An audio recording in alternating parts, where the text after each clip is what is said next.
Bom dia, pessoal. Meu nome é Vitor Figueiredo. Eu vou estar dando início ao trabalho sobre a teníase e eu vou falar sobre a definição e epidemiologia da doença, e as minhas colegas vão dar continuidade ao trabalho. Meu grupo sou eu, a Sara Martins, Maria Eduarda Julião, Maria Cecília, Lorena Vitória e Maria Eduarda Guerra. Sobre a introdução e definição da doença, a teníase é uma doença causada pela tênia, que faz parte do filo dos plateumintos, que são parasitas em formato de fita. O gênero é a tênia, que pode ser Solium ou saginata. Na tênia Solium é quando o hospedeiro intermediário vai ser o porco, e na saginata o hospedeiro intermediário vai ser o boi. Esses animais fazem a ingestão dos ovos da tênia, e o ser humano, como hospedeiro definitivo, ingere a carne mal cozida ou crua desses animais e vai ter a apresentação da teníase. Mas tem uma diferente forma de ingestão que pode causar outra doença diferente também relacionada à tênia, que é a cisticercose, quando o ser humano acidentalmente ingere os ovos da tênia e faz o papel de hospedeiro intermediário. Então a doença se desenvolve, o parasita se desenvolve no ser humano, e essa doença pode atingir o cérebro, causando convulsões, ser confundida com epilepsia, e também pode ser chamada de neurocisticercose. Sobre a epidemiologia da teníase, adultos jovens da América Latina, da África e da Ásia são a principal faixa etária atingida devido aos hábitos culturais e o consumo de carne crua mal cozida, além do destino inadequado das fezes nesses locais, pela insalubridade, pelo baixo saneamento básico, esse tipo de questão. A OMS ela estima que 70 milhões de pessoas estão contaminadas pela teníase, com 50 mil mortes anuais, principalmente essas mortes por causa da neurocisticercose. Porém, tem uma grande escassez de estudos epidemiológicos atuais sobre a teníase. A maioria deles são da década de 90 dos anos 2000. Mas a tênia Solium também é o agente causador de 30% dos casos de epilepsia em áreas endêmicas, devido àquilo que eu expliquei antes da neurocisticercose atingir o cérebro humano. Meu nome é Maria Eduarda Guerra e eu vou falar sobre o ciclo biológico da teníase. Então, inicialmente, o ser humano parasitado ele vai eliminar proglotes grávidas, que são alguns segmentos do corpo da tênia que vão conter os órgãos reprodutores. Mas o ser humano pode eliminar também diretamente os ovos no meio exterior, junto às suas fezes contaminadas. E aí, alguns hospedeiros intermediários próprios, que são eles Parathenia solium, os suínos, e Parathenia saginata, os bovinos, vão ingerir as fezes humanas contaminadas com os ovos da tênia. E aí, uma vez que esses ovos atingem o intestino do animal, vai haver a penetração no tecido intestinal. E, em seguida, a migração para as vênulas, veias e vasos linfáticos mesentéricos, seguindo para a instalação nos tecidos circunvizinhos, que é exatamente nesses tecidos onde vai acontecer a transformação dos ovos em cisticercos, que são as larvas da tênia. E aí esse processo ele pode ocorrer em qualquer tecido mole, mas as tênias elas vão ter preferência por músculos altamente oxigenados, como o masseter, a língua e o coração, por exemplo. E aí esses cisticercos eles podem se manter nos músculos por meses e no sistema nervoso central por até anos. E o indivíduo humano vai ser infectado exatamente por meio da ingestão dessas carnes de boi e porco cruas ou mal passadas, que vão conter o cisticerco. E aí, uma vez ingerido pelo humano, o cisticerco ele vai se fixar na mucosa do intestino delgado por meio de uma estrutura denominada Scolex. E é exatamente no intestino humano que o cisticerco vai se transformar na tênia adulta, que pode chegar até 8 metros em meses. E é essa tênia adulta que vai realizar o processo reprodutivo, que por ser hermafrodita realiza a autofecundação. E em média, após 3 meses, ela já vai iniciar a eliminação de proglotes grávidas, o que vai dar início a um novo ciclo biológico.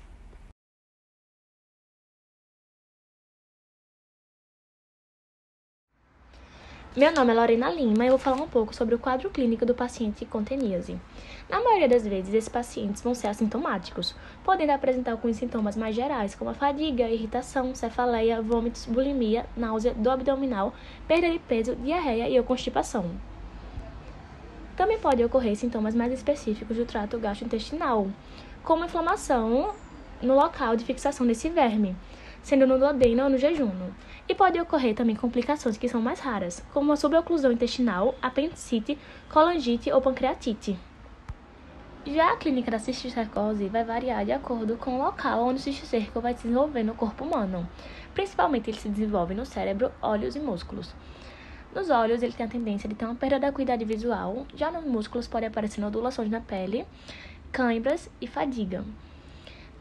O que chama a atenção nesse quadro é a neurocisticercose, que é quando ele vai se desenvolver no cérebro, podendo apresentar convulsões, psicose, papiledema, hidrocefalia, hipertensão intracraniana e rebaixamento do nível de consciência. Meu nome é Maria Eduarda Julião e eu vou falar para vocês a respeito do diagnóstico.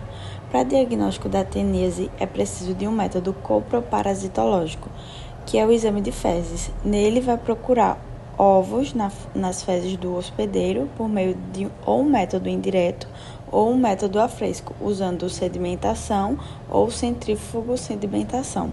Além disso, também existe um exame específico para a tênia, onde se faz uma peneiração das fezes para identificar as proglotes. No caso da cisticercose, os métodos utilizados serão o ELISA, o IFI, o WB e o PCR, visto que não terão ovos saindo nas fezes desses hospedeiros, porque eles vão estar alojados nos tecidos. Além disso, também pode ser feito os exames de imagem, como por exemplo raio-x e tomografia computadorizada. Também pode ser feito um exame de fundo de olho, no caso da cisticercose ocular, que aí vai dar para identificar o cisticerco. Aqui na imagem nós temos uma tomografia computadorizada, que a gente consegue ver uma imagem de calcificação, que é justamente identificando o cisticerco.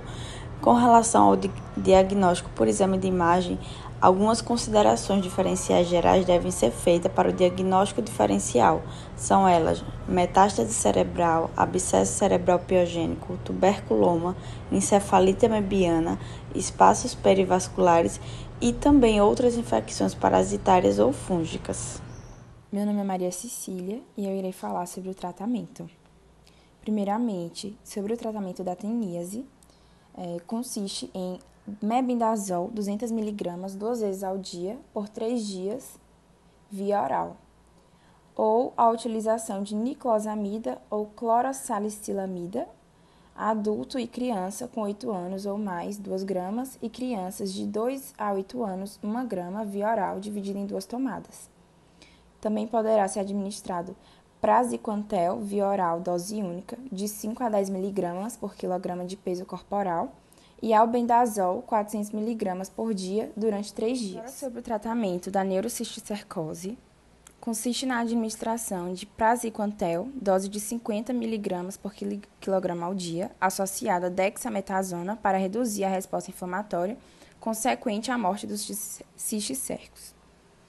Também pode ser administrado albendazol, 15 mg por dia, associado a 100 mg de metilprednisolona no primeiro dia de tratamento, a partir do qual se mantém 20 mg por dia durante 30 dias.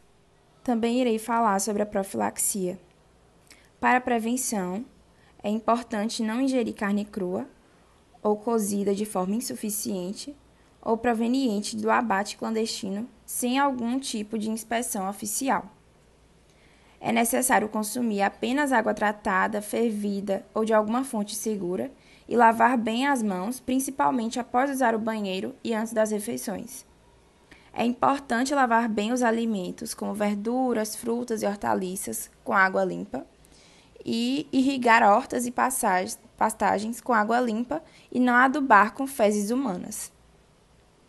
É necessário construir sanitários com fossa séptica e realizar o tratamento dos efluentes de esgotos de forma adequada para que estes não contaminem o solo, a água e os alimentos. Além disso, é importante fazer periodicamente exames de fezes em moradores de áreas rurais. Eu sou Sara Martins e eu vou falar sobre as lâminas da neurocisticercose, que é uma complicação da teníase. Primeiro, é importante deixar claro que existem 2 tipos, a forma celulosa e a forma racemosa, como eu coloquei as 2 imagens, não de lâmina histológica, mas da morfologia, que é bem diferente entre uma e outra. Na forma celulosa, as larvas elas vão ter formatos de vesículas, que medem cerca de 0,5 a 1 centímetro de diâmetro.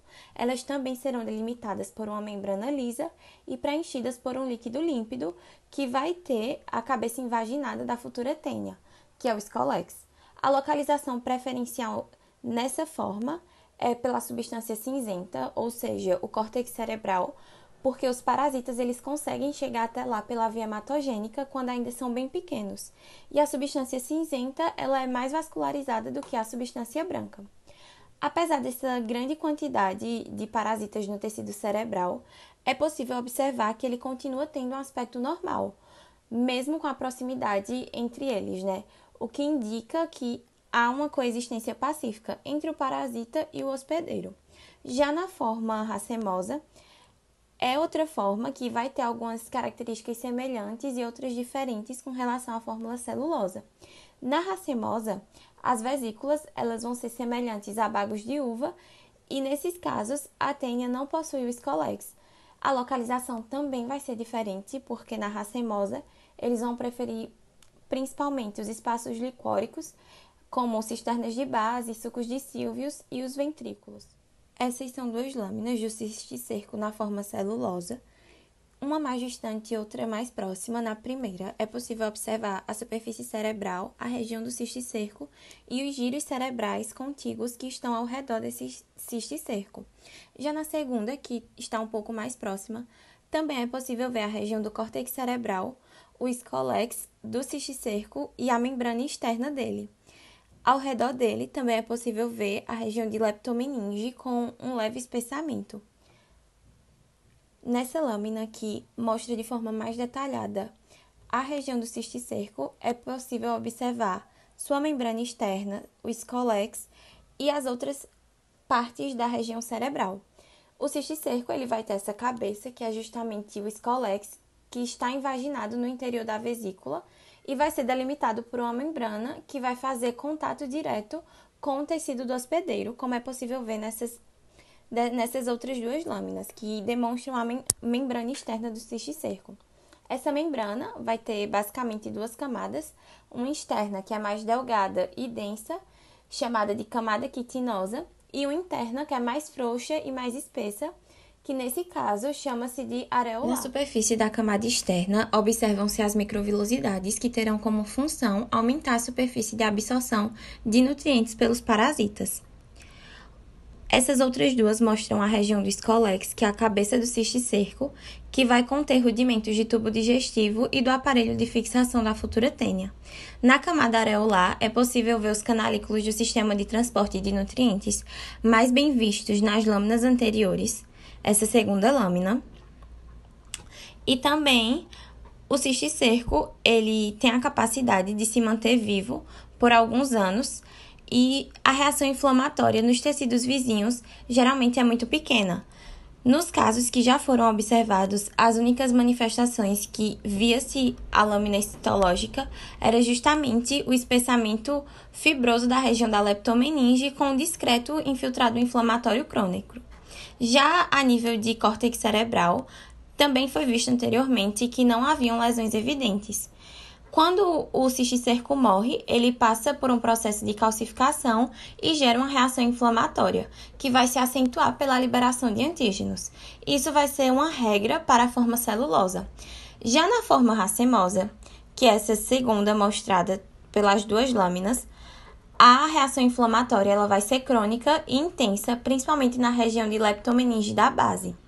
O cisticerco, nesse caso, ele vai ter o arranjo em bagos de uva, como já foi citado anteriormente, não tem o escolex, e essa forma vai ser bem mais grave do que a forma celulosa, porque o volume ocupado pelo parasita será maior e, consequentemente, pode causar compressão cerebral, efeito de massa e desvio de estruturas.